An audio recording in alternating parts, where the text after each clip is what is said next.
ઓમ શ્રી ગણેશાય નમઃ. જય શ્રી કૃષ્ણ મિત્રો. આજે આપણે સાંભળીશું હનુમાનજીની કથા અને શનિદેવની કથા. બોલો બજરંગ બલીની જય. મિત્રો, વિડીયો સારો લાગે તો લાઈક અને શેર કરજો. આ ચેનલને સબસ્ક્રાઈબ જરૂર કરી દેજો અને આ કથા બીજાને પણ શેર કરજો, જેથી આવી સરસ મજાની ભગવાનની કથા બીજાને આપણા થકી સાંભળવા મળે અને આપણને પુણ્ય ફળ મળે. બોલો બજરંગ બલીની જય, હનુમાનજીની જય. એક ડોસીમાની આ વાર્તા છે. એક ડોસીમાં રોજ હનુમાનજીના મંદિરે જતા હતા. એ ચૂરમાનો લાડવો અને એક રોટલી લઈને મંદિરે રોજ આવે અને હનુમાનજીને એમ કહે કે કાંધે સોટી લાલ લંગોટી. આટલું કહેતા જ ડોસીમાં આટલું બોલે એની સાથે જ હનુમાનજી આવે અને ચૂરમાના લાડુ અને રોટલી ખાઈ લે. પછી ડોસી બોલે કે મેં તમને આપ્યું જવાનીમાં અને તમે મને આપજો ગઢપણમાં. પૂજા કર્યા બાદ તે ડોસીમાં પાછા ઘરે આવી જતા. એક દિવસ તેની વહુ બોલી, સાસુમાં, તમે રોજ લાડવો અને રોટલી લઈને ક્યાં જાઓ છો? ત્યારે ડોસીમાં બોલ્યા, વહુ, હું બાલાજીના મંદિરમાં જાઉં છું. તો વહુ બોલી, હવે મંદિરે જવાનું બંધ કરો, આ રોજ રોજ જવાનું બંધ કરો. સાસુમાં બિચારા દુઃખી થયા. એમણે કઈ જવાબ આપ્યો નહીં અને પછી તો સાસુમાં એણે કઈ ન ખાધું ન પીધું અને જઈને સૂઈ ગયા. સૂતા સૂતા એ ડોસીમાને 5 દિવસ થઈ ગયા. એક દિવસ તો હનુમાનજી એના સપનામાં આવ્યા અને બોલ્યા કે તમે મને આપ્યું જવાનીમાં, હું તમને આપું છું ગઢપણમાં. ત્યારે ડોસીમાં કહે છે, આજે તો તમે મને આપી રહ્યા છો, પણ રોજ કોણ આપશે? આટલું કહી હનુમાનજી બોલ્યા કે હું રોજ આપીશ. આ સાંભળીને ડોસીમાં તો ખુશ થઈ ગયા અને ચૂરમાનો લાડવો ખાઈ લીધો. આ બાજુ ડોસીમાની વહુ પાસે હવે કંઈ પણ વધ્યું ન હતું. કામ ધંધામાં ખોટ થવા લાગી. એક દિવસ વહુએ વિચાર્યું કે ચાલ તો ખરી, હું સાસુમાને જોઈ આવું તો ખરી. 7 દિવસ થઈ ગયા છે, મેં તો સાસુમાને જમવાનું પણ નથી આપ્યું. તો તે ડોસી બરાબર જામી છે, તંદુરસ્ત થઈ ગઈ છે, બરાબર શરીર થયું છે એનું. એટલે એ એની સાસુ પાસે ગઈ અને બોલી કે મેં તો તમને જમવાનું પણ નથી આપ્યું 7 દિવસથી, તમે શું ખાવ છો? તો ડોસીમાં બોલ્યા કે વહુ, મને તો હનુમાનજી મીઠા મીઠા લાડવા અને રોટલી આપી જાય છે, હું એ જ ખાઉં છું.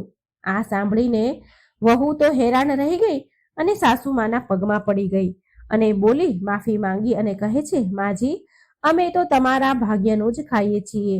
અમારા ઘરમાં તો હવે કંઈ પણ નથી રહ્યું. અન્ન ધન બધું સમાપ્ત થઈ ગયું છે. હવે તમે પાછા ઘરે આવો અને તમારું ઘર સંભાળો. પછીથી ડોસીમાં એમના ઘરે ગયા અને પછીથી રોજ ડોસીમાં મંદિરે જઈને હનુમાનજીને લાડુ અને રોટલી લઈને જતા અને ભોગ ધરાવતા. અને પછી એનું ઘર ઘણું અન્ન ધનથી ભરાઈ ગયું. હનુમાનજીની કૃપા થઈ. હે હનુમાનજી, જેવી કૃપા તમે ડોસીમાં પર કરી એવી કૃપા તમારા બધા ભક્ત પર કરજો. આ કથા સાંભળનાર, વાંચનાર, આ વિડીયો જોનાર બધા ઉપર તમારી કૃપા વરસાવજો. જય હનુમાન દાદા. હવે આપણે મિત્રો સાંભળીશું શનિદેવ અને હનુમાનજીની કથા. જય શનિદેવ, જય હનુમાન. મિત્રો, આપણે બધા જ જાણીએ છીએ કે શનિદેવને ન્યાયના દેવતા માનવામાં આવે છે. સૂર્યપુત્ર શનિદેવને ખુશ કરવા માટે આપણે બહુ બધા ઉપાયો કરતા હોઈએ છીએ. શનિદેવની દશાથી બચવા માટે એવું માનવામાં આવે છે કે શનિદેવના પ્રકોપથી વ્યક્તિના ખરાબ દિવસ આવવાના શરૂ થઈ જાય છે. પણ શું તમે જાણો છો કે શનિદેવ હનુમાનજીના ભક્તોને ક્યારેય હેરાન નથી કરતા? હવે આના પાછળનું કારણ શું છે એ હું તમને કહું છું. જ્યારે રાવણના પુત્ર મેઘનાથનો જન્મ થયો હતો એ સમયે આકાશમાં શનિદેવનો બહુ પ્રભાવ હતો અને શનિદેવના આ પ્રભાવના કારણે મેઘનાથના અમર થવાનો યોગ તો ખતમ જ થઈ ગયો હતો. આ વાત જાણીને રાવણને ખૂબ ક્રોધ આવ્યો. રાવણ બહુ મોટો યોગી હતો. ક્રોધમાં આવેલ રાવણે તેના યોગના બળ દ્વારા શનિદેવને લંકામાં કેદ કરી લીધા. ત્રેતા યુગમાં જ્યારે માં સીતાને શ્રી રામ દ્વારા મોકલેલ વીંટી આપવા માટે હનુમાનજી લંકા આવ્યા તો તેમણે શનિદેવને એક કેદીના રૂપમાં કેદ થયેલા જોયા. હનુમાનજી શનિદેવને ત્યાં જોઈને તો હેરાન થઈ ગયા અને તેમને આનું કારણ પૂછ્યું. શનિદેવે એને બતાવ્યું હનુમાનજીને કે હું શનિદેવ છું. રાવણે એના યોગ બળથી મને અહીં કેદ કરી મૂક્યો છે. શનિદેવે હનુમાનજીને ત્યાંથી છોડાવવા માટે આગ્રહ કર્યો, વિનંતી કરી. ત્યાર પછી જ્યારે હનુમાનજીએ શનિદેવને રાવણથી મુક્તિ અપાવી તો શનિદેવ ખુશ થઈ ગયા અને હનુમાનજીને વરદાન માંગવા માટે કહ્યું. ત્યારે હનુમાનજીએ કહ્યું કે કળિયુગમાં જે પણ મારો ભક્ત હશે અને મારી આરાધના કરશે તો તમે તેને ક્યારેય પણ અશુભ ફળ નહીં આપો. ત્યાર પછીથી શનિવારે હનુમાનજીની પણ પૂજા કરવામાં આવે છે અને બધા જ હનુમાન ભક્તો પર શનિદેવની કૃપા રહે છે. કહેવાય છે કે લંકાથી પ્રસ્થાન કરતી વખતે શનિદેવે લંકા પર એમની વક્ર દ્રષ્ટિ નાખી હતી અને આ જ કારણથી રાવણ અને તેના પૂરા કુળનો યુદ્ધમાં નાશ થઈ ગયો હતો. આના સિવાય એક બીજી પણ એવી કથા છે કે એકવાર હનુમાનજી તેમના પ્રભુ શ્રી રામનું સ્મરણ કરી રહ્યા હતા. એ સમયે શનિદેવ ત્યાં આવી ગયા અને કહેવા લાગ્યા કે હવે કળિયુગ પ્રારંભ થઈ ગયો છે. આ યુગમાં હનુમાનજી તમારું શરીર દુર્બળ છે અને મારું શરીર બળવાન થઈ ગયું છે અને હવે હું તમારા શરીર પર સાડા સાતી બનીને આવી રહ્યો છું. શનિદેવને બિલકુલ અહેસાસ ન હતો કે હનુમાનજી રઘુવીરના પરમ ભક્ત છે અને એના શરીર પર કોઈ પણ પ્રકારની દશાનો કોઈ પણ પ્રકારનો પ્રભાવ થતો નથી, પડી શકે નહીં. હનુમાનજીએ શનિદેવને કહ્યું કે તમે મને મારા પ્રભુ શ્રીરામનું સ્મરણ કરવા દો. મારા શરીર અને મારી આત્મા પર મારા પ્રભુ શ્રીરામ સિવાય બીજું કોઈ ન આવી શકે. મારા શરીર અને મારી આત્મા પર પ્રભુ શ્રીરામનો જ વાસ છે. પણ શનિદેવ તો માન્યા નહીં. તેમણે કહ્યું કે પૂરી સૃષ્ટિ પર મારી દ્રષ્ટિ છે અને તમે આનાથી ન બચી શકો, તમે આનાથી દૂર ન રહી શકો. જ્યારે શનિદેવ માન્યા નહીં તો હનુમાનજી બોલ્યા કે તમે મારા શરીરમાં ક્યાં બેસવા માંગો છો શનિદેવ? તો શનિદેવે બહુ ગર્વ સાથે કહ્યું કે હું પહેલા 2.5 વર્ષ મસ્તક પર બેસીને બુદ્ધિને વિચલિત કરું છું. બીજા 2.5 વર્ષ હૃદયમાં બેસીને હું મનુષ્યને અભદ્ર દુષ્ટ બનાવી દઉં છું અને છેલ્લા 2.5 વર્ષ હું પગમાં બેસીને તેને ભટકાવું છું. અને શનિદેવના માન્યા નહીં અને હનુમાનજીના મસ્તક પર આવીને બેસી ગયા. તો હનુમાનજીએ એમના માથા ઉપર એક પર્વત મૂકી દીધો. આ જોઈ શનિદેવ ગભરાઈ ગયા અને તેમણે કહ્યું, હનુમાનજી તમે આ શું કરી રહ્યા છો? હનુમાનજીએ જવાબ આપ્યો કે હું મારી ખંજવાળ મટાડી રહ્યો છું, મને ખંજવાળ આવી રહી છે. આમ કહીને હનુમાનજીએ એક બીજો પર્વત એના માથા ઉપર મૂક્યો. તો શનિદેવ બોલ્યા, હનુમાનજી તમે આને ઉતારો, હું તમારી વાત માનવા તૈયાર છું. તો ફરી હનુમાનજીએ એક ત્રીજો પથ્થર તેમના માથા ઉપર મૂકી દીધો. હવે શનિદેવ ગભરાઈ ગયા અને બોલ્યા કે હું ક્યારે તમારી આસપાસ પણ નહીં આવું. તો ફરી પાછા હનુમાનજીએ એક ચોથો પર્વત તેમના માથા ઉપર મૂક્યો. હવે શનિદેવને કંઈ સમજાતું ન હતું. શનિદેવ હનુમાનજીને કહેવા લાગ્યા કે હું ન ક્યારે તમને હેરાન કરીશ અને ન તમારા ભક્તોને હેરાન કરીશ. મિત્રો, આ જ કારણ છે કે હનુમાનજીના ભક્તોને શનિદેવ ક્યારેય હેરાન નથી કરતા. મિત્રો, જો તમે પણ હનુમાનજીની આરાધના કરો છો તો તમારે પણ શનિદેવથી ભયભીત થવાની જરૂર નથી. શનિદેવ એમની કૃપા તમારા પર હંમેશા રાખશે. જય શનિદેવ. શનિદેવની એક અન્ય કથા. એક ગામમાં એક બ્રાહ્મણ તેના પરિવાર સાથે રહેતો હતો.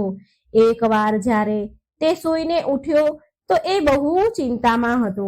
તે તેના પત્નીને પૂછે છે, એટલે તેની પત્નીએ એને પૂછ્યું. જ્યારે બ્રાહ્મણ ઉઠ્યા તો ચિંતામાં હતા તો એની પત્નીએ પૂછ્યું કે તમે સવારમાં કઈ ચિંતામાં ડૂબ્યા છો? શું ચિંતા છે? તો બ્રાહ્મણ બોલ્યા કે આજકાલ મને સપનામાં રોજ એક વ્યક્તિ નીલા એટલે કે વાદળી કપડાં પહેરેલા દેખાય છે અને કહે છે કે હું તને લાગીશ. આ સાંભળી તેની પત્ની બોલી, અરે આ તો શનિદેવ છે અને તમારા ઉપર શનિની દશા લાગવાની છે. હવે જ્યારે એ તમારા સપનામાં આવે ને તો તમે એમ કહેજો કે લાગી જાઓ, પણ સવા પહોરથી વધારે હા ન ભરતા, હા ન કહેતા. બીજા દિવસે બ્રાહ્મણને રાતમાં એવું જ સપનું આવ્યું. એટલે બ્રાહ્મણ બોલ્યા લાગી જાઓ. તો શનિદેવ બોલ્યા બ્રાહ્મણ, હું 7.5 વર્ષ સુધી લાગીશ. બ્રાહ્મણ બોલ્યા નહીં નહીં મહારાજ, આ તો મારાથી સહન નહીં થાય. તો શનિદેવ બોલ્યા ઠીક છે, તો 5.5 વર્ષ માટે લાગીશ. તો બ્રાહ્મણ દેવ બોલ્યા નહીં મહારાજ, નહીં, હું આ સહન નહીં કરી શકું. તો શનિદેવ ફરી બોલ્યા કે તો 2.5 વર્ષ લાગીશ. એટલે બ્રાહ્મણ બોલ્યા મહારાજ, આ પણ મારાથી સહન નહીં થાય. આમ કરતા કરતા શનિદેવ બોલ્યા સવા પહોર માટે તો તારે મારી દશા સહન કરવી જ પડશે. પછી બ્રાહ્મણ હા પાડે છે. અને સવાર ઉઠીને બ્રાહ્મણે તેની પત્નીને બધી વાત કહી અને બોલ્યા કે મને સવા પહોરની દશા લાગી છે. તું મને સોનાના 2 સિક્કા આપી દે. હું જંગલમાં જઈશ, ત્યાં બેસી અને પૂજા પાઠ કરીશ અને સમય પૂરો થવા પર પાછો આવી જઈશ. તું ઘરે જ રહેજે, બાળકોને પણ બહાર ન જવા દેતી, કોઈની સાથે ઝઘડો પણ ન કરતી. આમ કહી બ્રાહ્મણ જંગલમાં ચાલ્યા ગયા. ત્યાં પૂજા પાઠ કરવા લાગ્યા. 1 પહોર તો આમ વીતી ગયો.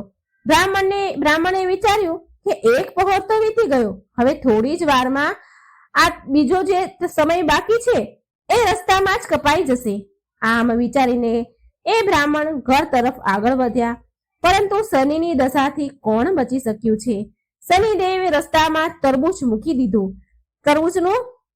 ખેતર મૂકી દીધું. બ્રાહ્મણ વિચારે છે કે બાળકો માટે તરબૂચ લઈ જાઉં. બ્રાહ્મણે તરબૂચના જે ખેતરના માલિક હતા એને અવાજ આપ્યો, બોલાવ્યા, પણ એ માળી આવ્યો નહીં. તો બ્રાહ્મણે 1 સોનાનો સિક્કો ત્યાં મૂકી દીધો અને 2 તરબૂચ તોડી લીધા અને તેના થેલામાં મૂકીને આગળ વધ્યા. શનિદેવ રાજાના સૈનિકોના વેશમાં આવ્યા. રાજાના સૈનિકોનો વેશ ધર્યો અને આવ્યા અને બોલ્યા બ્રાહ્મણ, આ તારા થેલામાં શું છે? બ્રાહ્મણ બોલ્યા કે તરબૂચ છે, તરબૂચ તોડીને લાવ્યો છું મારા છોકરાઓ માટે. સૈનિક બોલ્યા ખોલીને બતાવો. જેવા બ્રાહ્મણ થેલો ખોલે છે કે તરબૂચની જગ્યાએ રાજાના છોકરાના માથા દેખાયા. એ સૈનિકો બ્રાહ્મણને પકડીને રાજા પાસે લઈ ગયા અને કહ્યું કે આ બ્રાહ્મણે તમારા બંને પુત્રને મારી નાખ્યા છે. આ થેલામાં એમના માથા છે. રાજાના તો હોશ ઉડી ગયા. રાજા બોલ્યા આ બ્રાહ્મણને ફાંસી પર લટકાવી દો. બ્રાહ્મણને ફાંસી દેવાની તૈયારી થવા લાગી. તો બ્રાહ્મણ બોલ્યા કે મારે પૂજા પાઠ મને કરી લેવા દો, પછી તમે મને ફાંસીએ ચડાવી દેજો. આ મારી છેલ્લી અંતિમ ઈચ્છા છે. રાજા બોલ્યા ઠીક છે, એમને પૂજા કરવા દો. હવે બ્રાહ્મણની દશાનો જે થોડો સમય બાકી વધ્યો હતો એ પૂજા પાઠમાં પૂરો થઈ ગયો. એટલામાં રાજાના બંને છોકરા શિકાર રમવા ગયા હતા, તો એ રમીને પાછા આવી ગયા અને એને જોઈને રાજા તો હેરાન થઈ ગયા. એમણે વિચાર્યું કે આ શું, મારા છોકરા તો જીવતા છે. રાજાએ બ્રાહ્મણની ફાંસી રોકી દીધી અને બોલ્યા કે બ્રાહ્મણ, તમે આ શું જાદુ ટોના કર્યું છે? બ્રાહ્મણ બોલ્યા મહારાજ, મેં કોઈ જાદુ નથી કર્યું. આ તો મારા ઉપર શનિની દશા લાગી હતી અને આ જ કારણથી, આ જ પરિણામથી આવું બધું મારી સાથે બન્યું. આ બધું એનું જ પરિણામ છે. રાજાએ પૂછ્યું કે દશા લાગે તો શું ઉપાય કરવો જોઈએ? બ્રાહ્મણ બોલ્યા કે જો રાજાને શનિની દશા લાગે તો કાળા હાથીનું દાન આપવું જોઈએ. કોઈ શેઠને કે કોઈ સાહુકારને દશા લાગે તો કાળા ઘોડાનું દાન કરવું જોઈએ. સાધારણ ગ્રહસ્થ મનુષ્યને દશા લાગે તો એમને કાળા કૂતરાને તેલથી ચોપડેલી રોટલી આપવી જોઈએ. પીપળાના ઝાડને પાણી રેડવું જોઈએ અને કથા વાર્તા કરવી જોઈએ. પછી રાજાએ બ્રાહ્મણને છોડી દીધા. બ્રાહ્મણ ઘરે પહોંચ્યા તો એની પત્નીએ પૂછ્યું કે થેલામાં શું છે? તો બ્રાહ્મણ બોલ્યા કે તરબૂચ લાવ્યો છું બાળકો માટે. પત્નીએ થેલો ખોલીને જોયું તો તરબૂચની જગ્યાએ ધન ભર્યું હતું. પત્નીએ પૂછ્યું કે આટલું બધું ધન ક્યાંથી લાવ્યા? તમને તો શનિની દશા લાગી હતી ને? બ્રાહ્મણ બોલ્યા જ્યારે દશા લાગી હતી તો તરબૂચની જગ્યાએ રાજાના દીકરાના માથા થઈ ગયા હતા અને ફાંસી પર ચડવાની તૈયારી થઈ હતી. અને જ્યારે દશા ઉતરી તો તરબૂચની જગ્યાએ ધન થઈ ગયું છે. તરબૂચ ધનમાં ફરી ગયા છે. હે શનિ મહારાજ, જેવી દશા બ્રાહ્મણની દશા લાગી હતી ત્યારે થઈ હતી એવી દશા કોઈના ઉપર ન કરતા, અને જેવી દશા બ્રાહ્મણની દશા ઉતરી ત્યારે થઈ હતી એવી કૃપા બધા ઉપર કરજો. બોલો શનિ મહારાજની જય. ભગવાન શિવ પણ શનિની વક્ર દ્રષ્ટિથી નતા બચી શક્યા. ભગવાન શિવ પર પણ પડી હતી શનિદેવની વક્ર દ્રષ્ટિ. સરસ મજાની કથા છે મિત્રો, સાંભળો. આ કથા ભગવાન ભોળાનાથની અને શનિદેવની છે. એક સરસ કથા લઈને હું આવી છું મિત્રો. શનિદેવને ન્યાયના દેવતા કહેવાય છે. પોતાના જીવન કાળમાં દરેક વ્યક્તિને શનિદેવની વક્ર દ્રષ્ટિનો સામનો કરવો જ પડે છે. નવગ્રહોમાં શનિદેવ સૌથી ધીરે ચાલવા વાળા ગ્રહ છે અને આ બધા રાશિઓનું ભ્રમણ કરવા માટે 30 વર્ષનો સમય લગાડે છે શનિદેવ. મનુષ્ય, દેવતા, દાનવ, ઋષિ મુનિ બધાને જ આમની વક્ર દ્રષ્ટિનો સામનો કરવો પડે છે. ત્યાં સુધી કે એકવાર ભગવાન શિવને પણ શનિદેવની વક્ર દ્રષ્ટિનો સામનો કરવો પડ્યો હતો. એક કથા અનુસાર શનિદેવ ભગવાન શંકરના ઘરે કૈલાસ પર્વત પર પહોંચ્યા અને શનિદેવે ભોળાનાથને પ્રણામ કર્યા. ભોળાનાથ બોલ્યા, બોલો શનિદેવ, કેવી રીતે અહીં આવવાનું થયું? તો શનિદેવ બોલ્યા, સમયના ચક્ર અનુસાર કાલે મારી વક્ર દ્રષ્ટિ તમારા ઉપર પડવાની છે, એટલે કે કાલે હું તમારી રાશિમાં ભ્રમણ કરીશ. શનિદેવની વાત સાંભળીને ભોળાનાથ હેરાન થયા અને પૂછ્યું કે શનિ, તમે ક્યાં સુધી મારી રાશિ પર રહેશો? ત્યારે શનિદેવ બોલ્યા, પ્રભુ, સવા પહોર સુધી તમારી દ્રષ્ટિ તમારા પર મારી દ્રષ્ટિ રહે. સવા પહોર સુધી મારી દ્રષ્ટિ તમારા ઉપર રહેશે. આમ કહી શનિદેવ ભોળાનાથને પ્રણામ કરી અને ચાલ્યા ગયા. હવે મહાદેવ મૂંઝાયા, વિચાર કરવા લાગ્યા કે મારે શનિની વક્ર દ્રષ્ટિથી બચવું પડશે. જો મારા ઉપર શનિની વક્ર દ્રષ્ટિ પડશે તો દેવો શું વિચારશે? મહાદેવ એક યોજના બનાવે છે કે કાલે સવારે હું શનિના આવતા પહેલા જ કૈલાસ છોડીને મૃત્યુલોક પર ચાલ્યો જઈશ અને કંઈક એવું કરીશ કે શનિની વક્ર દ્રષ્ટિથી હું બચી જઈશ. બીજા જ દિવસે ભગવાન ભોળાનાથ મૃત્યુલોકમાં ધરતી પર પહોંચ્યા અને એક હાથીનું રૂપ ધારણ કરી લીધું. હાથીના રૂપમાં મહાદેવને આખો દિવસ રહેવું પડ્યું. આમ તેમ ભટકતા ભટકતા એમણે જ્યારે એક નગરમાં પ્રવેશ કર્યો તો લોકો ડરવા લાગ્યા, ગભરાવા લાગ્યા અને હાથીને ભગાડવા લાગ્યા.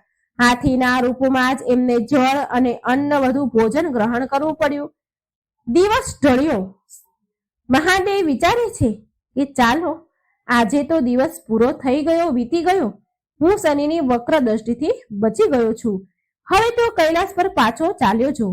પછી મહાદેવ હાથીનું રૂપ બદલી તેમના અસલ રૂપમાં આવી ગયા અને કૈલાસ પહોંચતા જોયું કે શનિદેવ પહેલાથી જ ત્યાં હાજર હતા. શનિદેવ મહાદેવને જોતા જ પ્રણામ કરે છે. એમને જોઈને ભોળાનાથ હસ્યા અને બોલ્યા, જોયું શનિદેવ, હું તમારી વક્ર દ્રષ્ટિથી બચી ગયો ને? તમે તમારી વક્ર દ્રષ્ટિ મારા ઉપર ન નાખી શક્યા ને? મહાદેવની વાત સાંભળી શનિદેવ બોલ્યા કે હે પ્રભુ, મારી વક્ર દ્રષ્ટિથી ન દેવ બચી શક્યા છે, ના મનુષ્ય બચી શક્યા છે, ન દાનવ બચી શક્યા છે અને ના તમે પણ બચી શક્યા છો. મહાદેવ તો હેરાન થઈ ગયા સાંભળી અને બોલ્યા, કેવી રીતે શનિદેવ? તો શનિદેવ બોલ્યા, પ્રભુ, આ મારી વક્ર દ્રષ્ટિનો જ પ્રભાવ હતો કે તમે તમારું વાસ્તવિક સ્વરૂપ ત્યાગીને હાથીની યોનિમાં તમે ગયા. તમારે હાથીની યોનિમાં જવું પડ્યું, આમ તેમ ભટકવું પડ્યું. પશુ યોનિમાં જ તમારે અન્ન જળ ગ્રહણ કરવું પડ્યું. તમારું નિવાસ સ્થાન કૈલાસ છોડવું પડ્યું. મારી દ્રષ્ટિ જેવી તમારી ઉપર પડી એ જ પરથી તમને શનિ દશાના તમે પાત્ર બની ગયા હતા. આ સાંભળી મહાદેવ હસ્યા અને શનિદેવને ગળે લગાડ્યા અને બોલ્યા કે શનિદેવ, ખરેખર તમે મારા શિષ્ય કહેવાને યોગ્ય છો. સાથે એ વરદાન આપ્યું કે 9 ગ્રહોમાં તમારું સ્થાન શ્રેષ્ઠ હશે. જીવનમાં સારા કામ કરવા વાળા તમારાથી ભયભીત નહીં થાય અને જળમાં કમળ સમાન સુરક્ષિત રહેશે. આવી રીતે શનિદેવની દ્રષ્ટિનો સામનો બધાને જ કરવો પડે છે, પણ જે ધર્મના અનુકૂળ આચરણ કરે છે, દયા, સદભાવના, પ્રેમ અને સુવિચાર રાખે છે, એ બધા જ સુખ મેળવે છે. જે વ્યક્તિ શનિવારે પીપળાના ઝાડને પાણી અર્પણ કરે છે, કાળી વસ્તુનું દાન કરે છે, ગાયત્રી મંત્રના જાપ કરે છે, પશુ પક્ષીઓને અન્ન અને જળ આપે છે, કીડીઓને કીડિયારું પૂરે છે, લોટ નાખે છે અને શનિ ચાલીસા વાંચે છે અને શનિદેવની કથા સાંભળે છે, એના ઉપર શનિદેવની કૃપા સદાય માટે બની રહે છે. બોલો જય શનિદેવ, જય હનુમાનજી. હનુમાનજી અને શનિદેવની આજે પવિત્ર કથા આપણે સાંભળીશું. બોલો શ્રી રામની જય, રામ ભક્ત હનુમાનની જય. આ એક સમયની વાત છે. રાવણે જ્યારે સીતાહરણ કર્યું હતું તો વાનર સેનાની સહાયતાથી જ્યારે શ્રી રામ ભગવાને સાગર પર બંધ બનાવ્યો ત્યારે તે બંધની સુરક્ષા માટેની જવાબદારી ભગવાન શ્રી રામે હનુમાનજીને સોંપી હતી. સવારનો સમય હતો. સમુદ્ર કિનારે હનુમાનજી શ્રી રામ નામના ધ્યાનમાં ડૂબી ગયા હતા. તે સમયે હનુમાનજીના તનમનનું તેમને હોશ ન હતું. સમુદ્રની લહેરોનો જોરનો અવાજ પણ તેમને સંભળાઈ રહ્યો નહોતો. હંમેશાની જેમ શનિદેવ ભ્રમણ કરવા નીકળ્યા તો સાગર ઉપર બનેલા તે સેતુ પર તેની નજર પડી.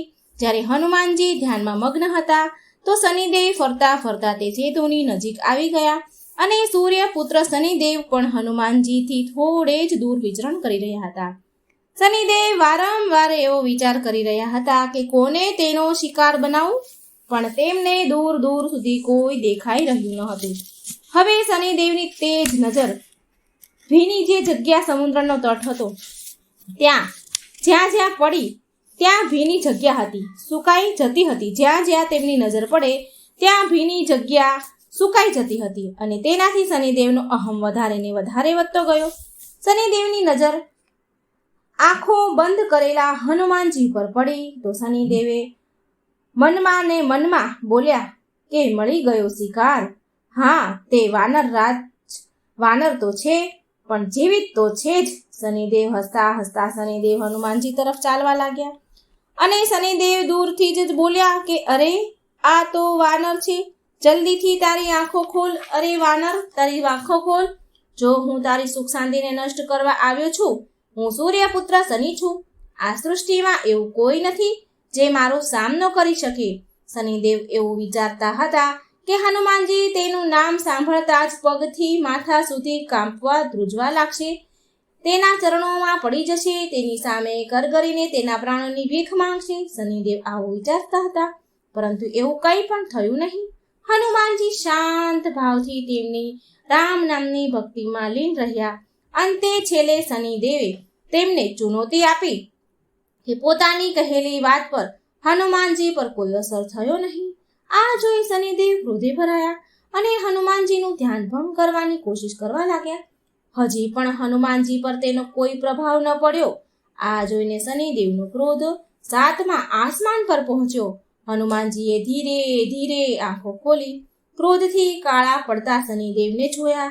હનુમાનજી તેમના ચહેરા પર દયાભાવ લાવતા તેમને પૂછ્યું કે મહારાજ, તમે કોણ છો અને આ તપતા સેતુ પર તમે શું કરી રહ્યા છો? કહો, હું તમારી કોઈ સેવા કરી શકું છું? હનુમાનજીની વાત સાંભળીને શનિદેવ ગુસ્સેથી લાલ પીળા થઈ ગયા અને બોલ્યા કે એ મૂર્ખ વાનર, હું ત્રણેય લોકોને ભયભીત કરવા વાળો શનિ છું. જેની પણ રાશિ પર મારા પગ પડે તે પછી તે દેવ હોય કે રાક્ષસ હોય, ઇન્દ્ર હોય કે કુબેર હોય, બધા જ ધરાશાયી થઈ જાય છે. અને આજે હું તારી રાશિ પર આવી રહ્યો છું. જો તારામાં સાહસ હોય તો મને રોકીને બતાવ. આ સાંભળી હનુમાનજી હસીને બોલ્યા કે તમારા નાક પર તો ક્રોધ જલ્દી આવી જાય છે મહારાજ. હું એક વૃદ્ધ ગરડો વાનર અને તમે યુવાન સૂર્યપુત્ર. હું શું ખાઈને તમને રોકીશ? હું શું કામ તમને રોકું? માત્ર પ્રાર્થના જ કરી શકું છું કે વ્યર્થનો ક્રોધ છોડી દો. કોઈ બીજી જગ્યા પર જઈને તમારો પરાક્રમ બતાવો. નમ્રતાથી હનુમાનજી બોલ્યા, શનિદેવ, હું અત્યારે મારા આરાધ્ય શ્રી રામનું ધ્યાન કરી રહ્યો છું. કૃપા કરીને મારી શાંતિ ભંગ ન કરો. તમે મને શાંતિથી શ્રીરામની આરાધના કરવા દો. હનુમાનજીની આવી વાત સાંભળી શનિદેવ વધારે ને વધારે ભડક્યા. શનિદેવ એકદમ આગળ વધીને બોલ્યા કે જ્યારે કીડીની કીડીનું મોત આવે છે ને તો તેની પાંખો નીકળી આવે છે અને હવે તારા પણ ખરાબ દિવસ નિશ્ચિત છે. આટલું કહીને શનિદેવ આગળ વધીને હનુમાનજીના બાવડા પકડી લીધા અને તેની તરફ ખેંચવા લાગ્યા. હનુમાનજીને લાગ્યું કે તેના બાવડા કોઈ સળગતી અગ્નિમાં મૂકી દીધા હોય. એક જ ઝટકામાં તેણે તેના બાવડા શનિદેવના હાથમાંથી છોડાવી દીધા. શનિદેવ વિકરાળ રૂપ ધારણ કરીને તેને હનુમાનજીનું બીજું બાવડું પકડવાનું વિચાર્યું તો હનુમાનજીની ધીરજ પૂરી થઈ ગઈ. પછી હનુમાનજી ગરજીને બોલ્યા કે માની ગયો કે તારી દુષ્ટતાનો કોઈ અંત નથી. તારી જોડે તો હવે લડવું જ પડશે. અને પછી બસ હનુમાનજીએ શ્રીરામનું નામ લઈને તેમની પૂંછ આગળ વધારવાની શરૂ કરી દીધી. પૂંછડી આગળ વધારતા જતા અને શનિદેવને પૂંછડીમાં લપેટતા જતા હતા. શક્તિથી અજાણ શનિદેવને તેનો અહેસાસ ન થયો અને જ્યાં સુધી અહેસાસ થયો ત્યાં સુધીમાં તો હનુમાનજી શનિદેવને તેની પૂંછડીમાં લપેટી ચૂક્યા હતા.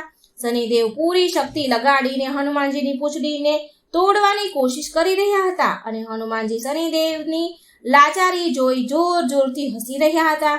શનિદેવની અક્કડ હજી સુધી ગઈ ન હતી અને શનિદેવ બૂમો પાડીને બોલ્યા કે તું તો શું, તારા શ્રીરામ પણ મારું કઈ બગાડી નહીં શકે.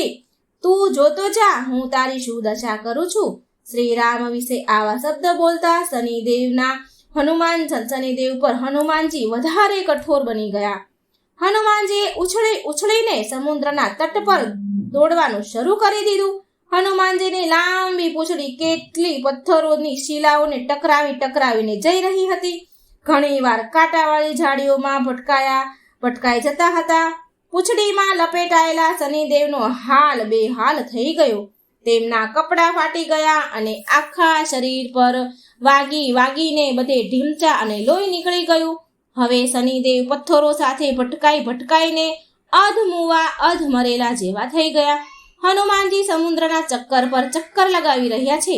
હનુમાનજીના તો ક્યાંય ઊભા રહ્યા નહીં અને તેમણે પાછું વળીને શનિદેવ તરફ જોયું પણ નહીં.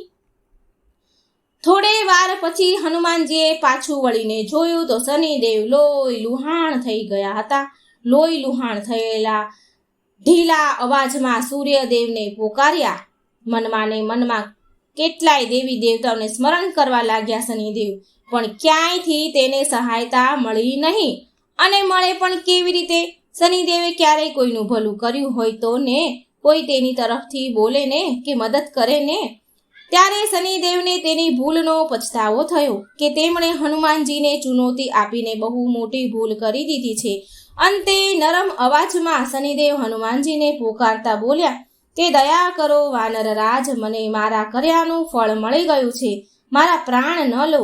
હું વચન આપું છું કે ભવિષ્યમાં હું તમારી છાયાથી પણ દૂર રહીશ. શનિદેવ તેની ભૂલની માફી માંગવા લાગ્યા. હનુમાનજીએ શનિદેવને એકવાર વધારે જોરમાં જમીન પર પછાડ્યા અને બોલ્યા કે માત્ર મારી છાયાથી જ નહીં પણ મારા ભક્તોની છાયાથી પણ દૂર રહેજો. જલ્દીથી હા બોલો, નહીં તો એકવાર હજી પછાડું છું. શનિદેવ ફફડતા બોલ્યા ઠીક છે વાનરરાજ હનુમાનજી, તમારા ભક્તો તો શું, પણ જેના મોઢામાંથી તમારું નામ પણ નીકળશે ને તો હું તેની પાસે પણ નહીં ભટકું. મહેરબાની કરીને મને છોડી દો. શનિદેવની વાત સાંભળીને હનુમાનજીનો ક્રોધ શાંત થઈ ગયો. હનુમાનજીએ શનિદેવ ફરતી વીંટાયેલી પૂંછડી હટાવી લીધી. હનુમાનજીએ તેને છોડી દીધા અને બોલ્યા કે જાઓ, મેં તમને મુક્ત કરી દીધા છે. શનિદેવ લોથપોથ થઈને સમુદ્રના તટ પર નીચે પડી ગયા. પછી તે હનુમાનજીના પગ પકડીને બોલ્યા, તમે મને છોડીને મારા ઉપર મોટી કૃપા કરી છે અને હવે એક કૃપા બીજી કરો. હનુમાનજી બોલ્યા કે કૃપા તો પ્રભુ શ્રી રામ કરશે. અને તો પણ બોલ્યા કે શું જોઈએ? શ્રી રામની ભક્તિને છોડીને જે માંગશો તે બધું જ આપીશ. શનિદેવ નરમ અવાજમાં બોલ્યા કે શરીર પર લાગવા માટે બહુ બધું લાગ્યું છે તો એના માટે થોડું તેલ આપી દો એટલે મારા ઘા રૂજાઈ શકે. શનિદેવના અંગમાં ભયંકર પીડા થઈ રહી હતી. આ જોઈ હનુમાનજીએ શનિદેવ પર દયા કરી. હનુમાનજીને દયા આવી એટલે હનુમાનજી પાસે તેલ ક્યાં હતું કે તે શનિદેવને આપે. હનુમાનજીએ સામે એક ગામ વસતું હતું તે વસ્તીમાંથી જ્યાં લોકો રહેતા હતા ત્યાંથી તેલ લઈ આવ્યા અને શનિદેવને આપ્યું અને તેલ આપીને કહ્યું કે લો, આ તેલ લગાવી લો, તમારી પીડા દૂર થશે. આનાથી હનુમાનજીએ શનિદેવને આખા તેલથી પલાળી દીધા અને કહેવાય છે કે તે દિવસથી શનિદેવને તેલ અર્પણ કરવામાં આવે છે. શનિદેવ પર જે તેલ ચડાવે છે તેના પર શનિદેવ પ્રસન્ન થાય છે અને શનિદેવ હનુમાનજીના ભક્તોને આજ લગી હેરાન નથી કરતા. તો મિત્રો, આ સરસ મજાની શનિદેવ અને હનુમાનજીની કથા હતી. મિત્રો, વિડીયો સારો લાગે તો લાઈક કરજો, શેર કરજો અને ભગવાનની કથાઓ સાંભળવા માટે આ ચેનલને સબસ્ક્રાઇબ જરૂર કરજો. બોલો જય શ્રી રામ ભક્ત હનુમાનની જય. શનિદેવ કેમ કાળા છે? કોણે તોડ્યો હતો શનિદેવનો પગ? પીપળાના ઝાડમાં જળ ચડાવવાથી શનિદેવનો સંબંધ શું છે? તો મિત્રો, ખૂબ જ સરસ મજાનો જાણકારી મેળવવા લાયક વિડીયો છે. અંત સુધી સાંભળજો અને વિડીયો સારો લાગે તો લાઈક અને શેર પણ જરૂર કરજો. આ રહસ્યની વાત શનિદેવની લગભગ જ કોઈ જાણતું હશે, બાકી નહીં જાણતું હોય તો આ વિડીયોને બને એટલો વધારે ને વધારે શેર કરજો અને આ ચેનલને મિત્રો સબસ્ક્રાઇબ કરવાનું ભૂલશો નહીં, કારણ કે આમાં હું રહસ્યમય વિડીયો, ભગવાનની પુરાણોની કથાઓ, વાર્તાઓ લઈને આવું છું જે ખૂબ જ પવિત્ર છે, આપણા પાપોને ભસ્મ કરનારી અને આપણો ઉદ્ધાર કરનારી કથાઓ છે ભગવાનની. તો મિત્રો, આ વિડીયોને આપણે સાંભળીએ. ઓમ શનિદેવ શનેશ્વરાય નમઃ. જય હનુમાન. આજનો સવાલ છે આપણો કે 5 વર્ષથી ઓછા આયુષ્યવાળા બાળકની કુંડળીમાં શનિનું સ્થાન કેમ નથી હોતું? શું કારણ છે આની પાછળ? અને સવાલ નંબર 2, પ્રશ્ન 2, બધા જ દેવતા એકથી એક સુંદર છે, તો પછી શનિદેવ રાક્ષસો કરતાં પણ વધારે કાળા અને કદરૂપા કેમ છે? ત્રીજો પ્રશ્ન છે કે પીપળાના જળમાં પાણી ચડાવવાથી અને પીપળાના ઝાડને શનિ સાથે શું સંબંધ છે? આ ત્રણેય પ્રશ્નનો આપણે ઉત્તર જાણીશું. મિત્રો, વિનંતી છે, વિડીયોને વધારે ને વધારે શેર કરજો, લાઈક કરજો અને હજી સુધી જો તમે ચેનલ સબસ્ક્રાઇબ નથી કરી તો એકવાર ચેનલને સબસ્ક્રાઇબ જરૂર કરી દો. શનિદેવ પણ અન્ય ગ્રહોની જેમ ગ્રહ માત્ર છે અને એ ગ્રહના માલિક શનિદેવ છે, જે સૂર્યપુત્ર છે. શનિની સાડાસાતી અને મહાદશાથી બધા જ લોકો ગભરાય છે, પરંતુ એ જરૂરી નથી કે શનિ માત્ર નુકસાન જ કરે. એ ઘણીવાર કુંડળીમાં બહુ બધા ફાયદા પણ કરાવે છે. શનિ કુંડળી અનુસાર લાભ અને હાનિ આપે છે. હાનિકારક યોગમાં વ્યક્તિ સાચી રીતે ઉપાય કરે તો શનિદેવનું કંઈ બગાડી શકતા નથી, એનો કોઈ દુષ્પ્રભાવ પડતો નથી. તમને ખબર છે, શનિદેવ માત્ર 2 લોકોથી જ ડરે છે, અને એ કયા 2 લોકો છે? તો મિત્રો જાણો કે એમાંથી પહેલા છે સંકટ મોચન હનુમાન અને બીજા જે વ્યક્તિ શાકાહારી છે, સદાચારી છે અને રોજ સૂર્ય ઉદય થતા પહેલા પીપળાના ઝાડમાં પાણી ચડાવે તો શનિદેવ એને કોઈ નુકસાન પહોંચાડતા નથી. મિત્રો, તમે લોકોએ લગભગ બ્રહ્મ ઋષિ દધીચી વિશે સાંભળ્યું હશે. તેમના હાડકાને દેવતાઓને તેમણે દાન કરી દીધા હતા. દેવતાઓએ દાનમાં માંગ્યા હતા, માટે એમણે દાન કરી દીધા હતા અને તેમણે લોક કલ્યાણ માટે તેમના ચામડાને ગાયો પાસે ચટાડીને તેના જીવતા હાડકા દાન કરી દીધા હતા, જેનાથી ઇન્દ્રનું વ્રજ નામનું અસ્ત્ર બન્યું અને જેનાથી દૈત્યોનો સંહાર થયો અને પૃથ્વી પરથી પાપ ઓછું થયું. દેવતાઓમાં ખાસ કરીને તો ઇન્દ્રદેવ સૌથી વધારે સ્વાર્થી છે. તેમણે મહર્ષિ પાસેથી દાન માંગ્યું, એમની અંતિમ ઈચ્છા પૂછી. ઇન્દ્રદેવે ઋષિ દધીચીની અંતિમ ઈચ્છા પૂછી તો દધીચી ઋષિ બોલ્યા કે હું તો હંમેશા પ્રભુની તપસ્યા જ કરતો રહ્યો છું, માટે ક્યારેય કોઈ તીર્થમાં સ્નાન નથી કર્યું, કોઈ તીર્થોમાં કોઈ યાત્રા નથી કરી, માટે મારી અંતિમ ઈચ્છા છે કે હું મર્યા પહેલા તીર્થોમાં સ્નાન કરી લઉં, બધા જ તીર્થયાત્રામાં સ્નાન કરું. હવે બધા તીર્થ અને યાત્રામાં જો સ્નાન કરવા જાય, યાત્રા કરવા જાય તો બહુ સમય લાગે, માટે ઇન્દ્રદેવ પહોંચ્યા ભગવાન નારાયણ પાસે અને દધીચીની અંતિમ ઈચ્છા વિશે જણાવ્યું. તો ભગવાન વિષ્ણુ કહે છે કે આ તો નિયમ છે કે કોઈ પણ હાલતમાં, કોઈ પણ પરિસ્થિતિમાં મરવાવાળાની અંતિમ ઈચ્છા પૂરી કરવી જ જોઈએ. તો ઇન્દ્રદેવ બોલ્યા, પણ પ્રભુ, જો હું એની તીર્થયાત્રાની ઈચ્છા પૂરી કરવા જઈશ તો વર્ષો લાગી જશે, અને અત્યારે દાનવોનો ખૂબ જ ત્રાસ છે, યુદ્ધ છે, તો પછી બહુ સમય લાગશે, અને એટલો સમય ક્યાં છે આપણી પાસે? ભગવાન વિષ્ણુએ બ્રહ્મા વગેરે દેવતાઓને જણાવ્યું કે તમે બધા મળીને એ જગ્યાએ ઊંડો એક કુંડ બનાવો, અને પછી ગંગા, યમુના, ઘાઘરા, સરયુ, અકલનંદા, ગોમતી, કાવેરી, નર્મદા, બ્રહ્મપુત્રા વગેરે નદીઓનું આવાહન કરો, અને તેમની પાસેથી થોડું થોડું જળ માંગીને એ કુંડમાં નાખો. બધા તીર્થોનું આવાહન કર્યું, અને એમની પાસેથી પણ થોડું થોડું જળ માંગો અને કુંડમાં નાખો. ત્યાર પછી ઋષિ દધીચીને એ કુંડમાં સ્નાન કરાવી દો. આગળ વધીને તમારું કાર્ય પછી કરો. અને એ કુંડમાં પણ આજે ઉત્તર પ્રદેશના સીતાપુર જિલ્લામાં સ્થિત છે. પછી ઇન્દ્રદેવે અને બીજા બધાએ દેવે બધી તીર્થોનું, બધી નદીઓનું આવાહન કર્યું, અને એના પાસેથી થોડું થોડું પાણી માંગીને એ કુંડમાં નાખ્યું. અને આજે પણ એ કુંડ ઉત્તર પ્રદેશના સીતાપુર જિલ્લામાં સ્થિત છે.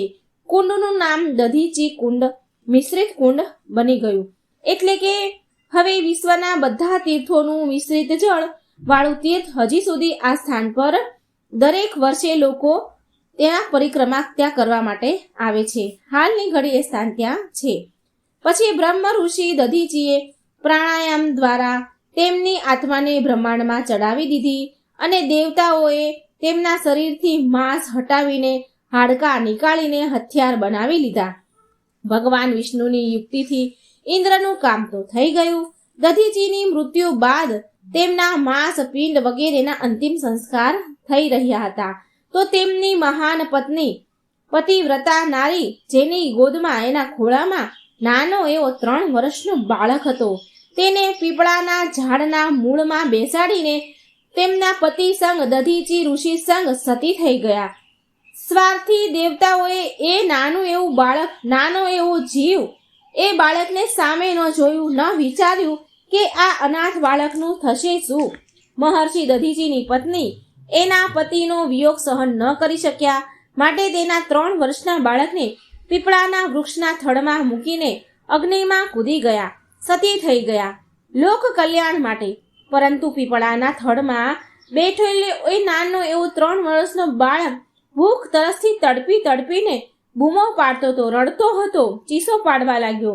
જ્યારે કોઈ વસ્તુ ન મળી તો એ નાના એવા બાળકે જમીન પર પડેલા પીપળાના નાના બોર જેવા જે બીજ ફળ હોય છે એને ખાઈને મોટો થવા લાગ્યો. કાલાંતરમાં પીપળાના પાન અને ફળને ખાઈને તે વનમાં એકલો રહેતો હતો.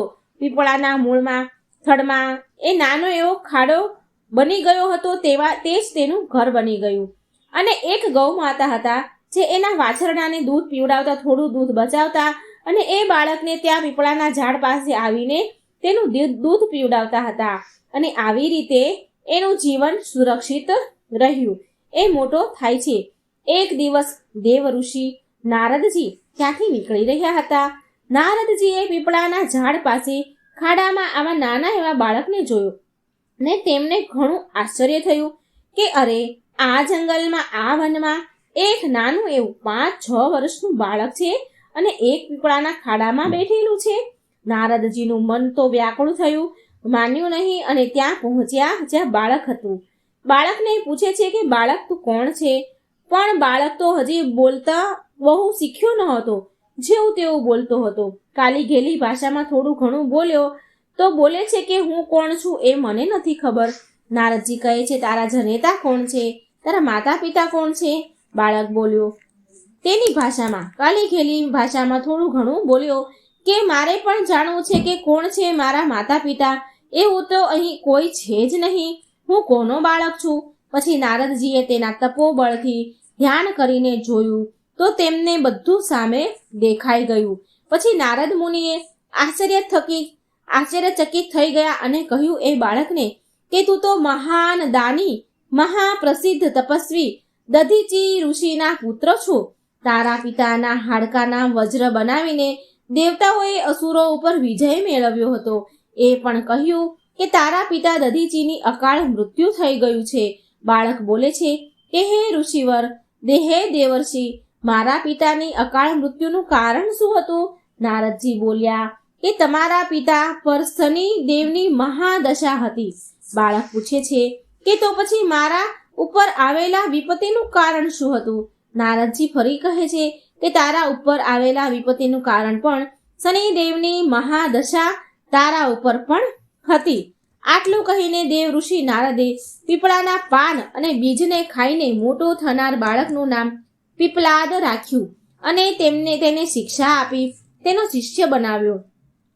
નારદજીએ તેને બ્રહ્માજીને ખુશ કરવાનો, પ્રસન્ન કરવાનો એક મંત્ર બતાવ્યો અને કહ્યું કે આ મંત્રનો જાપ કરીને તમે બ્રહ્માજીને ખુશ કરો.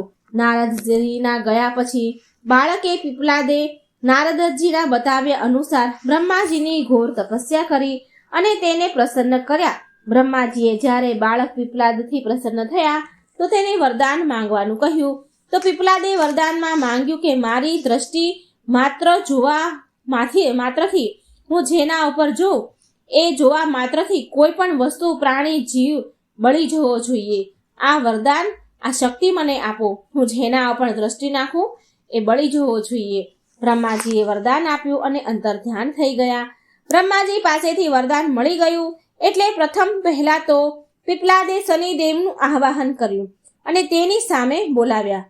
હવે શનિદેવ તો બહુ ઘમંડ સાથે આ બાળક મારી પૂજા કરીને મારું આવાહન કરી રહ્યો છે. મારી મહાદશાથી એના પિતાની મૃત્યુ થઈ છે અને એના પછતાવાની જગ્યાએ આગળ પણ બીજા લોકો પણ કરશે. આમ વિચાર કરીને શનિદેવ તો જાય છે કે ભગવાન શિવ અને નારાયણની જે મારી પણ પૂજા થશે, મારી પણ લોકો પૂજા કરશે. આમ વિચારતા શનિદેવ પ્રગટ થયા. શનિદેવ બોલ્યા, હે બાળક, આંખો ખોલ. હું સૂર્યપુત્ર શનિદેવ તારી સામે છું. તારો અભિપ્રાય આપ. તું કોણ છે?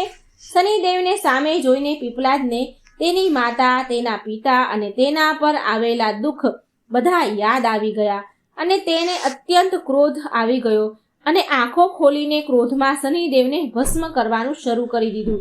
શનિદેવના આખા શરીરમાં આગ લાગી અને તે બળવા લાગ્યા. બ્રહ્માંડમાં હાહાકાર મચ્યો. બ્રહ્માજીના વરદાન અનુસાર જેવી તેને આંખો ખોલી કે સામેવાળું બળીને ભસ્મ થાય તો પહેલી ક્રોધમાં આંખો એણે શનિદેવ સામે ખોલીને જોયું. ક્રોધમાં શનિદેવ તો બળવા લાગ્યા. બ્રહ્માંડમાં હાહાકાર મચ્યો. સૂર્યપુત્ર શનિની રક્ષા કરવા બધા જ આવ્યા, પરંતુ આ શું? જે પણ શનિદેવને બચાવવા આવે એ પીપલાદ ઋષિ મુનિના સામે જોવાથી બળવા લાગતા. એ ખુદ બચાવવા પોતાનો જીવ બચાવે કે શનિદેવનો જીવ બચાવે? એ ખુદને બચાવવા કે શનિદેવને? બધા દેવતા વિફળ થઈ ગયા, નિષ્ફળ થયા અને સામેથી ભાગી ગયા. સૂર્યદેવ પણ તેમની આંખોની સામે તેના પુત્રને જીવતા બળતા જોઈને બહુ દુઃખી થયા અને બ્રહ્માજી પાસે તેને બચાવવા માટે વિનંતી કરી. અંતમાં બ્રહ્માજી સ્વયં પીપલાદ સામે આવ્યા અને શનિદેવને છોડી દેવાની પ્રાર્થના કરવા લાગ્યા. પણ પીપલાદ તૈયાર થયા નહીં. બોલ્યા કે આ દુષ્ટના કારણે મારા પિતાનું અકાળ મૃત્યુ થયું છે. મારા પિતાના મૃત્યુ થવાથી મારી મા સતી થઈ ગઈ અને હું એક અનાથ થઈ ગયો અને મારી નાની એવી ઉંમરમાં ભૂખ્યો તરસ્યો આ જંગલમાં ભટક્યા કર્યો. હું આને નહીં છોડું, કોઈ પણ કિંમત પર નહીં છોડું. બ્રહ્માજીએ એકના બદલે 2 વરદાન આપવાની વાત કહ્યું કે જે થયું તે જતું કરો. એ વાતને ભૂલી જાઓ. આ દેવતા છે, આને છોડી દો. તેના કર્મ પર રહેવા દો તેને. પણ પીપલાદ બોલ્યા કે હું આને કોઈ કિંમત પર નહીં છોડું. આને બાળીને ભસ્મ કરી દઈશ. બ્રહ્માજી બોલ્યા, પીપલાદ, તું એકની જગ્યાએ 2 વર માંગી લે, પણ શનિદેવને છોડી દે. આટલી વિનંતી કર્યા બાદ બ્રહ્માજી પર પીપલાદને દયા આવી અને પીપલાદ બોલ્યા, ઠીક છે, તમે મને 2 વરદાન આપો, હું આનો જીવ બચાવી લઈશ, હું એને છોડી દઈશ. બ્રહ્માજી પાસેથી ક્યાં 2 વરદાન માંગ્યા પીપલાદે? તો પીપલાદ ઋષિએ છતાં પણ લોક કલ્યાણ માટે, લોકનું સારું થાય એ માટે વરદાન માંગ્યું. અને આ જ ઋષિઓનો સ્વભાવ હોય છે કે બીજાનું ભલું કરવું.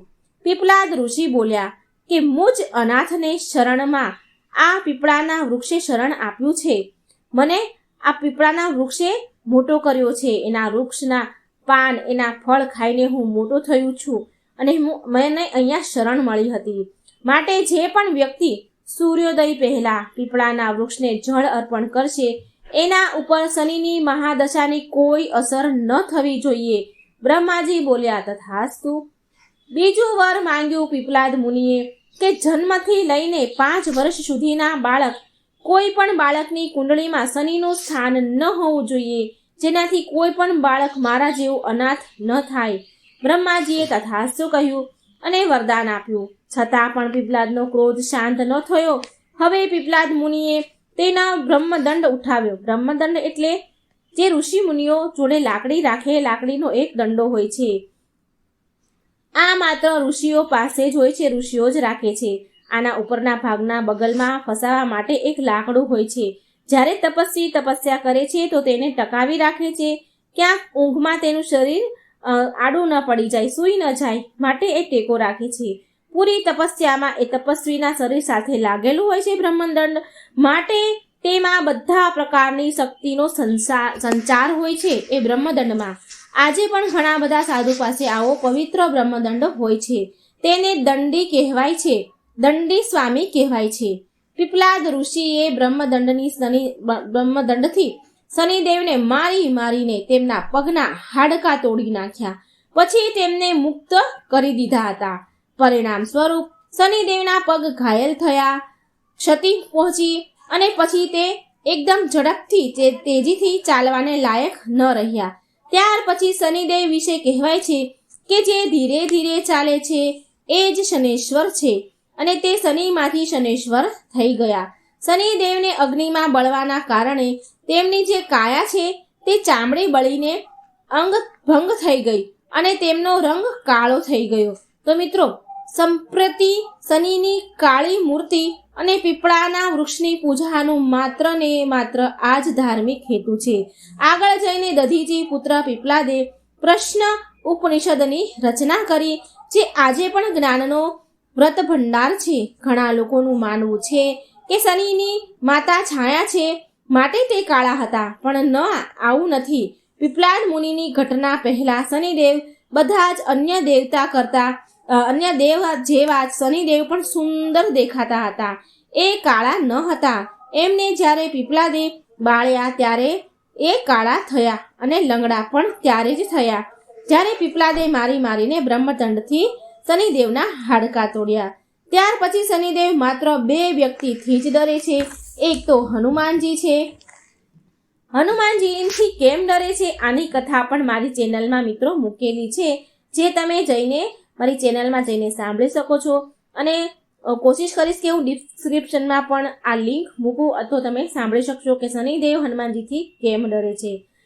શનિદેવ બીજાથી ડરે છે કે પીપળાના વૃક્ષમાં જળ જે ચડાવે છે. તો મિત્રો, આશા છે કે તમને આ શનિદેવની વાર્તા સારી લાગી હશે, ઘણું બધું જાણવા મળ્યું હશે, રહસ્ય જાણવા મળ્યું હશે.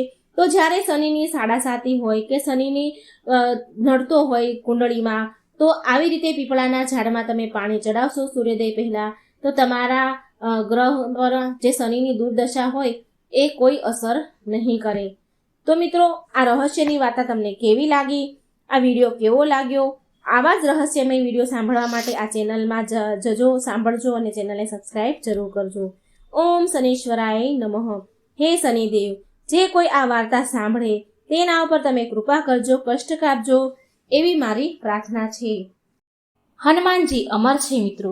ચિરંજીવી દેવ એવા હનુમાનજીની આરાધના સર્વોત્તમ સર્વશ્રેષ્ઠ છે.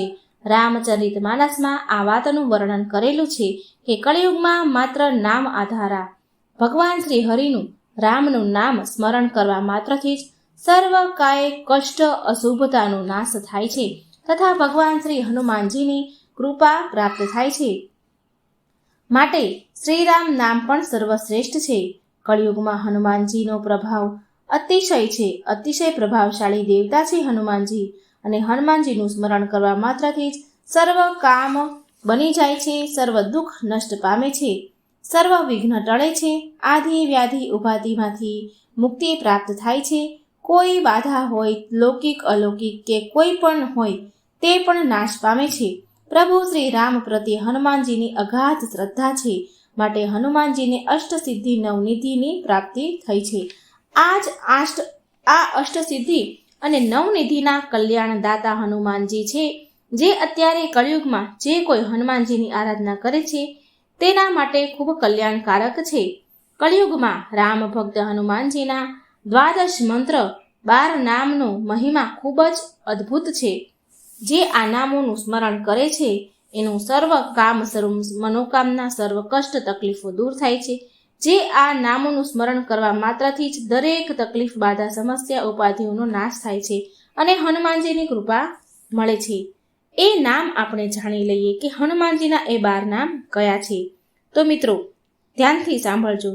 પહેલું નામ છે હનુમાનજી, બીજું નામ છે અંજની સુત, ત્રીજું નામ છે વાયુપુત્ર, ચોથું નામ છે મહાબલ, પાંચમું નામ છે રામેષ્ઠ, છઠ્ઠું નામ છે ફાલ્ગુન સખા, સાતમું નામ છે પિંગાક્ષ, આઠમું નામ છે અમિત વિક્રમ, નવમું નામ છે ઉદ્ધવ ત્રિક્રમણ, 10મું નામ છે લક્ષ્મણ પ્રાણદાતા, 11મું નામ છે સીતા શોક વિનાશક, 12મું નામ છે દશગ્રીવ દર્પહા.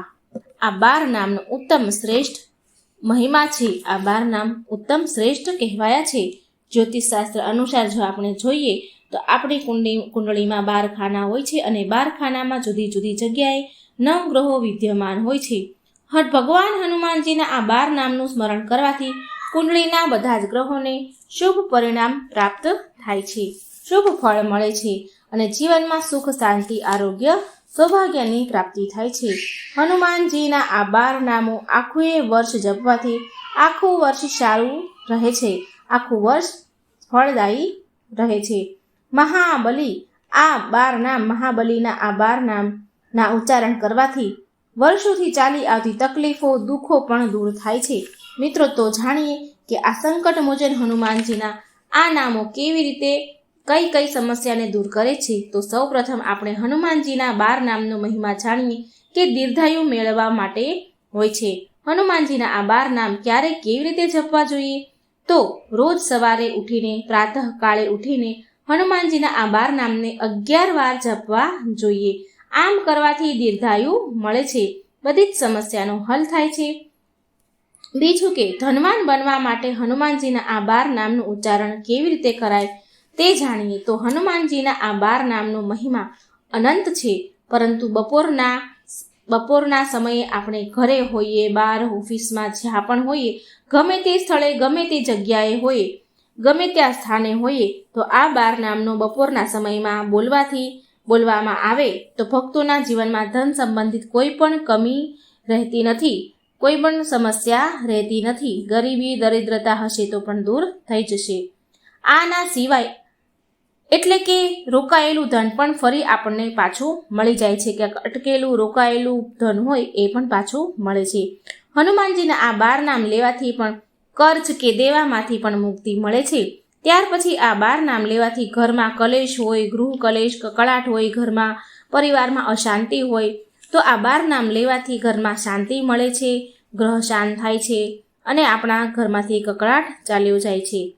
સ્ત્રી કે પુરુષ હોય, જ્યારે જીવનમાં પારિવારિક કલેશ હોય, તેવા મહાદેવ ભગવાનના હનુમંતના જો આ 12 નામનું સ્મરણ કરવામાં આવે, સંધ્યા કાળે જો આ સ્મરણ કરવામાં આવે 12 નામ, તો પરિવારમાં સુખ શાંતિ રહે છે. હનુમાનજીના 12 નામનો મહિમા એ પણ જાણીએ કે ભય અને શત્રુતામાંથી રક્ષા મેળવવા માટે હનુમાનજીના આ 12 નામ બોલવા જોઈએ. જો કોઈ શત્રુ વધારે હાવી થયો હોય, જીવનમાં દુશ્મનોથી પરેશાનીઓ હોય, તો હનુમાનજીના આ 12 મંત્ર સંજીવની બુટ્ટીનું કામ કરે છે. હનુમાનજીના આ 12 પવિત્ર નામ રાત્રે સૂતા પહેલા પણ બોલવા જોઈએ. આમ રોજ રાત્રે 12 નામ જપવાથી હનુમાનજીની કૃપાથી શત્રુ ભય નાશ પામે છે, શત્રુઓ શાંત થાય છે અને કોઈ ભય મનમાં હશે તો પણ તે દૂર થઈ જશે. હનુમાનજીની ઉપાસના અત્યંત પ્રભાવશાળી શા માટે છે? તો આપણે એ જાણીએ છીએ કે હનુમાનજી કળિયુગમાં સૌથી મોટા દેવ છે, પ્રભાવશાળી દેવ છે, ચિરંજીવી દેવતા છે અને તુરંત પ્રાર્થના સાંભળનાર દેવતા હનુમાનજી જ છે. એવું મનાય છે કે હનુમાનજી આજે પણ જીવિત છે, કારણ કે હનુમાનજીને અમરત્વનું વરદાન છે. કોઈ પણ ભક્તો પ્રેમથી, ભાવથી, હૃદયથી જો હનુમાનજીનું સ્મરણ કરે તો હનુમાનજી તુરંત દોડીને આવે છે, ભક્તોની સર્વ મનોકામના પૂરી કરે છે, બધી જ બાધાઓ, બધી જ તકલીફો દૂર કરે છે. અદ્ભુત અને કઠોર ભક્તિના કારણે પણ આ હનુમાનજી અષ્ટસિદ્ધિ અને નવનિધિના દાતા છે, વરદાન પણ આપે છે. આ વરદાન અને તેમના ઈષ્ટ ભગવાન શ્રીરામની કૃપાથી હનુમાનજી ભક્તોના સર્વ કષ્ટો દૂર કરવા માટે સક્ષમ અને સમર્થ છે. માટે હનુમાનજીની ઉપાસના લાભદાયી, ફળદાયી છે, દરેક સંકટોનો નાશ કરનારી છે. માટે જ હનુમાનજીની ઉપાસના કરતી વખતે ભગવાન શ્રીરામ હનુમાનજીના આ 12 નામ જપવા, જેથી તુરંત જ આપણી પૂજાનું ફળ, આપણી સાધનાનું, આરાધ્યાનું ફળ પ્રાપ્ત થાય. સવારે, પ્રાતઃકાળે, સાંજે કે રાત્રે સૂતી વખતે અથવા નવા કોઈ કામની શરૂઆત કરતી વખતે, યાત્રા શરૂ કરતી વખતે, કોઈ સારું મંગલ કામ કરતી વખતે, ક્યાંય સારું કામ કરવા જતા પહેલા જો આ ભગવાન શ્રી પવન પુત્ર હનુમાનના 12 નામનો જપ કરવામાં આવે તો ખૂબ જ લાભ થશે. તમારું કામ પૂરું થશે, કોઈ વિઘ્ન વગર પૂરું થશે. જીવનમાં બધા જ કાર્ય સિદ્ધ થશે. પીળા કાગળ પર લાલ કલરથી કે લાલ પેનથી હનુમાનજીના આ 12 નામ લખીને જો મુખ્ય દ્વાર પર લગાડવામાં આવે અથવા તો પૂજા સ્થાન મંદિરમાં આ 12 નામ લખી મૂકવામાં આવે તો હનુમાનજીની કૃપા સદાય તમારા ઉપર રહેશે. આ 12 નામ લખીને જો લોકેટમાં મૂકીને પહેરવામાં આવે તો હનુમાનજી સદા રક્ષા કરે છે. હનુમાનજીના 12 નામનો જપ કરવાવાળા વ્યક્તિને 10 દિશાઓથી રક્ષણ થાય છે. સવારે આ 12 નામનો જાપ કરવાથી દીર્ઘાયુ મળે છે. બપોરના સમયે આ 12 નામ લેવાથી ધનવાન બનવાય છે. રાત્રિના સમયે આ 12 નામ જપવાથી શત્રુથી રક્ષા મળે છે અને શત્રુઓ શાંત થાય છે. મનોકામના પૂર્તિ માટે હનુમાનજીના આ 12 નામ 9 વાર જપવામાં આવે તો દરેક મનોકામના પૂરી થાય છે. પણ મિત્રો, એક વાત ધ્યાનમાં રાખવી કે મનોકામના, આપણી જે મનોકામના હોય છે એમાં કોઈનું ખરાબ ન થવું જોઈએ, કોઈનું અહિત ન હોવું જોઈએ. આપણા ઘરની સુખ શાંતિ અને સમૃદ્ધિ માટે આ 12 નામ જપવા જોઈએ. મિત્રો, આ હતો હનુમાનજીના 12 નામના મહિમા. આજે આપણે હનુમાન અષ્ટકનો પાઠ કરીશું સરળ ભાષામાં. હનુમાન અષ્ટક તો આમ તો સંસ્કૃત ભાષામાં દોહા સ્વરૂપે આવે છે, પણ એ આપણને ઘણીવાર એના શબ્દો સમજ નથી આવતા, કારણ કે એ સંસ્કૃત ભાષામાં હોય છે. તો બધા લોકોને આ સમજ ન આવે તો એના માટે આપણે હનુમાન અષ્ટકનો પાઠ સરળ ભાષામાં, ગુજરાતીમાં સમજાય તેવી રીતે આપણે સાંભળીશું. આજના વિડીયોમાં આપણે હનુમાન અષ્ટકનો પાઠ સાંભળવાના છીએ. એટલે કે સંકટ મોચન હનુમાનજીને અષ્ટકનો પાઠ કરવાનો છે. સંકટ મોચન એટલે કે જે બધી જ મુશ્કેલીઓને દૂર કરે છે. હનુમાનજીને પ્રાર્થના કરવાથી બધી જ મુશ્કેલીઓ દૂર થાય છે. તે ભક્તોના શત્રુઓનો નાશ કરે છે અને હનુમાનજી નવગ્રહોની ખરાબ અસરમાંથી પણ આપણને બચાવે છે. હનુમાનજી આગળ તો 9 ગ્રહ પાણી ભરે. સંકટ મોચન હનુમાનજી અષ્ટક સંત તુલસીદાસે લખેલી છે, જેનાથી હનુમાનજી ખૂબ જ પ્રસન્ન થાય છે. આ હનુમાનજીના અષ્ટકમાં આ 8 શ્લોક આવેલા છે, જેમાંથી હનુમાનજી તેમની સમસ્ત શક્તિનો ઉપયોગ દુઃખ દૂર કરવા માટે કરે છે. તેનું આ હનુમાનજીના અષ્ટકમાં અદ્ભુત વર્ણન કરવામાં આવ્યું છે. કહેવાય છે કે આ હનુમાનજી અષ્ટકનો જે કોઈ પાઠ કરે છે તેના તમામ ભય દૂર થાય છે અને તે બધા જ સંકટોમાંથી છૂટી જાય છે. આથી સૌ લોકોએ નિત્ય હનુમાનજી અષ્ટકનો પાઠ કરવો જ જરૂર જોઈએ. જો રોજ ન થાય તો શનિવારે તો જરૂર પાઠ કરવો જ જોઈએ. તો ચાલો આપણે સૌ સાંભળીએ હનુમાન અષ્ટકનો સરળ ભાષામાં પાઠ. બોલો હનુમાનજીની જય, બોલો બજરંગબલીની જય. સંકટ મોચન હનુમાષ્ટક. હે હનુમાનજી, તમે બાળક હતા ત્યારે તમે સૂર્યને પાકું ફળ માનીને પોતાના મુખમાં ગળી લીધો હતો, જેનાથી 3 લોકમાં અંધકાર છવાઈ ગયો. એનાથી જગતભરમાં વિપત્તિ છવાઈ ગઈ અને આ સંકટને કોઈ પણ દૂર કરી શક્યું નહીં. જ્યારે સમસ્ત દેવતાઓએ આવીને તમને વિનંતી કરી ત્યારે તમે સૂર્યને મુક્ત કર્યો. આવી રીતે જગત પર આવેલું સંકટ દૂર થયું. હે કપી હનુમાનજી, સંસારમાં એવું કોણ છે જે તમારું સંકટ મોચન નામ નથી જાણતું? પોતાના જ અગ્રજ બાલીના ભયથી મહારાજ સુગ્રીવ કિષ્કિંધા પર્વત ઉપર રહેતા હતા. જ્યારે પ્રભુ શ્રી રામ બંધુ લક્ષ્મણ સાથે ત્યાંથી જઈ રહ્યા હતા ત્યારે એમણે તમને એમની ભાળ લેવા મોકલ્યા. તમે બ્રાહ્મણનું રૂપ ધારણ કરી શ્રી રામચંદ્રજી સાથે મુલાકાત કરી અને તેમને પોતાની સાથે લઈ આવ્યા, જેનાથી તમે સુગ્રીવના કષ્ટનું નિવારણ કર્યું. હે હનુમાનજી, સંસારમાં એવું કોણ છે જે તમારું સંકટ મોચન નામ નથી જાણતું? મહારાજા સુગ્રીવે અંગદ સાથે સીતાજીની શોધમાં પોતાની સેનાને મોકલી તે વખતે કહી દીધું હતું કે જો સીતાજીની ભાળ લગાવીને ન આવ્યા તો તમને બધાને મારી નાખીશું. બધા શોધીને થાકી ગયા ત્યારે તમે સમુદ્રના કિનારેથી કૂદીને સીતાજીની ભાળ લગાવીને આવ્યા, જેનાથી બધાના પ્રાણ બચી ગયા. એ હનુમાનજી, સંસારમાં એવું કોણ છે જે તમારું સંકટ મોચન નામ નથી જાણતું? જ્યારે અશોક વાટિકામાં રાવણ શ્રી સીતાજીને ભયભીત બનાવ્યા અને અનેક પ્રકારના કષ્ટ આપ્યા અને ત્યારબાદ બધી રાક્ષસીઓને કહ્યું કે હે સીતાજીને મનાવો. હે મહાવીર હનુમાનજી, એ સમયે તમે પહોંચી જઈ આ રાક્ષસોનો સંહાર કર્યો. સીતાજીએ સ્વયં પોતાને ભસ્મ કરવા માટે અશોક વૃક્ષથી અગ્નિ માંગ્યો ત્યારે તમે એ વૃક્ષ ઉપરથી શ્રી રામચંદ્રની વીંટી એમના ખોળામાં નાખી, જેનાથી સીતાજીની ચિંતા દૂર થઈ. હે હનુમાનજી, સંસારમાં એવું કોણ છે જે તમારું સંકટ મોચન નામ નથી જાણતું? રાવણના પુત્ર મેઘનાથે બાણ માર્યું જે લક્ષ્મણની છાતી ઉપર વાગ્યું અને જેના કારણે લક્ષ્મણજી મૂર્છિત થઈ ગયા અને એમના પ્રાણ સંકટમાં આવી ગયા. ત્યારે તમે જ સુષેણ વેદને ઘર સહિત ઉઠાવી લાવ્યા અને દ્રોણાચલ પર્વત સહિત સંજીવની બુટી લઈ આવ્યા હતા અને જેનાથી લક્ષ્મણજીના પ્રાણ બચી ગયા હતા. હે હનુમાનજી, સંસારમાં એવું કોણ છે જે તમારું સંકટ મોચન નામ નથી જાણતું?